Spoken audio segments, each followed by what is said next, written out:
becoming a data analytics company. That being said, travel is still a big passion of mine.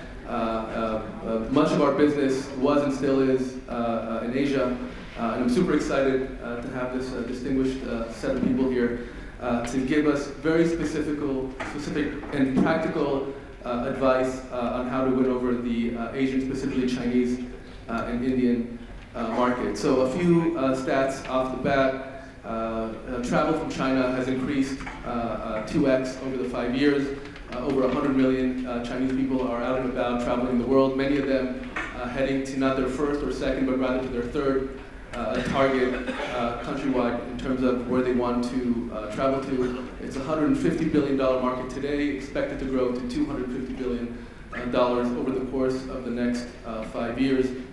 And I think the first question, and kind of give you a chance to introduce yourselves and answer the question, is it just like, oh my God, the law of big numbers, a lot of people are traveling the world, let's invest in China and India in order to get an increasing market share, or is there something more specific about the value proposition of Israel that we can put forward? And let's start actually with Alon. Good morning. The marketing in China and the presence in China is as in anywhere else. The process that a company or a travel agency or a travel marketer should go through is very simple. The first is to ask yourself, does what I do fits China? Not everybody fits China. Everybody is impressed by the mythology of 1.4 billion people and 100 million travelers and the highest spending travel in the world. But the first question you should ask yourself is, am I good to China? Good as, do I fit China? The second step that you should ask yourself is, if I fit China, what is my USP? What is my speciality, and how do I connect this USP with what's happening from China into Israel? Do I have something unique to offer the Chinese traveler, me, as an agent or as a travel marketer or as someone who wants to host groups in Israel or someone who wants to bring tourists from China? Do I have something which is unique for China and connects between what I have and what China needs? And then if I answer this question with a yes, then I need to understand, do I have the resources to do it? Because China is a process. Nothing happens within a day or within a month. China is a process. And when you have the answer for that, and if the answer is yes, which is yes, I do have the funds to do it, and I do have the financial funds to do it, now you have to start thinking about how to do it. And we spoke yesterday, as an example, about a certain USP, which is, let's say, the high-end tourists, or the high-end tourist groups, or the tailor-made tourism. Now, so the next step would be to understand what is the difference between the Chinese traveler and all Western travelers that you know and you host in Israel. So now, after you've answered the first three questions, and yes, you need to start finding information and knowledge. You need to understand what is unique about a Chinese traveler. And that, with all due respect, no Israeli can give you. Then you have to start using some knowledge which is not in your possession today, either by Chinese people who live in Israel or by a Chinese partner we'll speak about in a second. But then, after you accumulate this knowledge, only then you can actually start to work. And when you start to work, this is a different process we'll speak about in a second. But you have to be able to go through this process in order to get to the point where you understand, yes, I can, and I should work in China. And again, I want to make, and I want to underline, not everybody fits China. Although it's big, although it's 1.4 billion, although the law of big numbers certainly applies in China, not everybody can work in China. This is just to begin with. So Pini, I think you're the government official here on the panel. What is the unique value proposition for Israel? Have we figured it out for the Chinese market? And if not, how would one go about finding that unique value proposition, either for the country as a whole or for him and his or her firm in order to lure Chinese travelers to Israel? Morning. I believe that the answer to that is complex. The mic?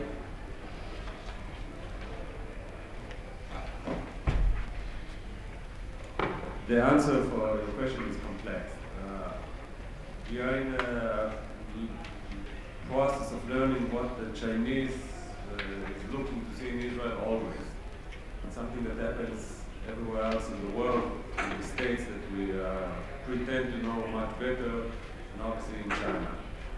We do believe that we can approach some of the people that are interested to travel abroad to show them the uniqueness of this country in angles that not necessarily fits other nations. For example, we know that the Dead Sea is very attractive. We know that the whole issue of the Jewish brain is very attractive. Jerusalem is very attractive. And we do know that the interest of the Chinese is developing, evolving, and we need to update our data all the time and change the offering based on that. The same, I believe, with the Indians, which in many ways it's a bit easier because it's a different culture, but not as different as the Chinese culture. But yet, when you go to India and they tell you that they look at Israel as an exotic country, it seems strange to us. The process of learning is via research, speaking to many people, and sensing the market all the time. And I do believe that we are getting there, but definitely we will make some mistakes along the way. Can you help us maybe with specific numbers? Given the Ministry of Tourism budget for 2016, what percentage is allocated to China and India? And should we, if I have a marketing budget today, should I maybe follow that plan? About 10% of our budget, which altogether is 35 million shekels, or 33, sorry, will be allocated to both China and India this year. 23 to China, 10 to India. Relatively to what we're doing around the world, it's a large budget. Relatively to China and India, not necessarily. If we want to be in these markets and we want to really test it and know if we can be part of this game, we have to invest money. Going to conquer India or China with 2 million shekels, which is $500,000, it's really relevant. You're not in the game. You're pretending. And if you want to try, we have to invest in the long term, not 1 year, but at least 3, 4, 5 years. And as much as possible money. I believe that this year will give us the idea of what we can do in China, because we will be able to run an advertising campaign for the first time ever. The same in India, and let's face it, without running an advertising campaign or promoting, and it doesn't matter if it's digital media or old-fashioned media, we will not have the answer. Speaking to people, running to seminars, doing all sorts of activities, it's nice, but at the end of the day you have to approach the public and speak to them and speak the message. If we won't be there with big money, we will never know the answer. Got it. So Yang, this one is to you. Yang is a Chinese market manager of incoming tourism at Fear Tours. Can you give me a sense of like the conversations you have with your CEO? Did he just say, go out and bring me like Chinese visitors? Like just go and bring them here? And if he does tell you that, how do you go about doing that? Specifically, what is, back to the initial question, what is that unique value proposition that Israel presents? Is it the Dead Sea, is it Jerusalem, or is it something else? First of all, from my, my first hand, because first of all I was a tour guide, and then in the past few years been running the Chinese market for Fear Tours. So I think there's always, and also I'm a wife of Israeli, so there's always all the elements like, we know what's attracting the Chinese. Well, I'm meeting one of them. There's always, the Chinese people always feel like there's a tie between the Chinese people and the Jewish people. And there are some similar values existing there in Chinese value and also the Israeli value, like the family and the importance, tradition, importance, knowledge.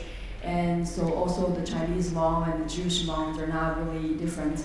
So there are a lot of things we share in the common ground. So like a lot of Chinese, they know about Israel. It's easier to than a lot of countries. It's very easy to approach people to Israel. At least Chinese have a big awareness of this country, and also we've been on the news a lot of the times. Most of the time, bad news, but it gave us a little bit presence. So a lot of Chinese know who is the prime minister of Israel, surprisingly, and who is the foreign minister. So this is actually quite good foundation to start with. So there is something always here to attract Chinese to want to see what's going on here. Be it the Golan Heights, be it the Dead Sea or Jerusalem, they always have some kind of knowledge and also have some kind of attraction to this country. So this is something that I think there's, Israel fits China, China fits Israel in a lot of ways. We should continue market in this market. Let's say Chinese markets have been a really important market for our firm.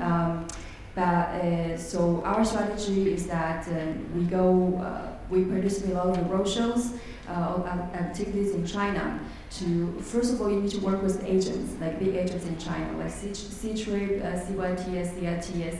They have all the ground infrastructures to get more Chinese tourists. And so we need to go to visit clients, big clients, and to tell them what you have to offer.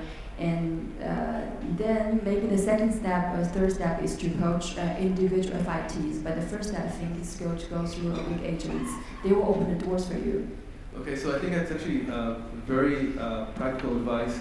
And I want to hear also from Almon and Pini. Again, I got the message from the CEO, we need to go and take a larger share of the Chinese market. Give me the first 12 months. Who should I talk to? What types of partnerships should I build? Who am I calling tomorrow morning? And when should I expect any results in terms of the increase of Chinese travelers or Indian travelers to Israel? Two things. First of all, we try to connect India and China here. The only connection between India and China is that two countries with a lot of people. There's no other connection. Please, there's no marketing for India and China, and there's no marketing for these. China, India, and India is India. It's completely different, and to think that we can connect them together, it's a big mistake. This is one thing. It's a strategic mistake. This is the first thing. The second thing is to answer your question. As you said, you have to be on the ground. Now, being on the ground doesn't mean you have to take money and open an office in China, where it is in Shanghai or Beijing or Shenzhen. You don't have to open an office, but after you have prepared yourself to do whatever you want to do with those tourists in Israel, and you have all the knowledge and the money and the capabilities and everything, you need the clients. You need the clients to host them in Israel. You need the tourists. And for that, you need to be connected with people on the ground, because you need to be connected with people who are sending business groups. So you need not only to be connected with the tourist agency or the big operators, you need to be connected with the large business groups, because you need to be connected to get clients. You need to be in a position where a group or an individual or a group of business people who are coming to Israel, the agent that they have in China, because they all have someone to approach in China, knows that he has to approach you in Israel, because you're the one who's capable of hosting this group according to your special abilities. So follow-up question, what are those special abilities? What are the specific requirements, either lodging, flying in, group leadership, that you can put at the top three? You can start, if it goes to tourism, you can start with the basic, which is a Chinese-speaking tourist guide, which we don't have enough. Chinese-speaking people, Chinese-speaking tourist guide. There is an argument whether we should have a hotel which is suitable for Chinese, which is Chinese food, Chinese host, Chinese-speaking maids and receptionists. There is a big argument about that. I'm not going to say that I know the answer, but Chinese people, the ones at least that I know and I've met some, when they travel abroad, they also like to feel a little bit at home. Certainly when it comes to language, certainly when it comes to food. Big secret, we don't have a Chinese restaurant in Israel, as far as I know. But those are the things, as far as I know, I said. But those are the things who are really basic. The other thing is, you need to understand to the fullest what What are the special requirements of the Chinese traveler? What does he like? When does he like doing it? Even in terms of what does he like to do first. When you speak about business groups, for example, which I dealt with a lot from China, when do they like to do the business meeting and when do they like to do the tourism? Because they never come only for one thing. Is it to start with business, to end with tourism? Is it the other way around? Where do they like to go in Israel? Everybody knows Dead Sea, everybody knows Tel Aviv, everybody knows Haifa, Jerusalem, Tzada. Are there any other places? Who amongst this group is Christian? Is it relevant or not relevant? There are many, many questions, but the essence is you need to be able to understand the Chinese tourism. That an Israeli cannot do. For that you need people like you and people on the ground there to assist you in helping what does the Chinese tourist need, because he is different than any other tourist you've ever met. Pini, can you comment on what Yang said specifically? Maybe there's a different angle, a little bit refreshing, not only religious pilgrimage, but also some sort of like deeper connection between the minds of the Chinese and the Jewish people, or an interest in maybe the high-tech scene, or some sort of more connection around family values.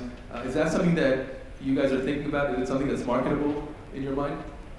Few comments. First, the combination between India and China is only obviously for this discussion in order to make connections.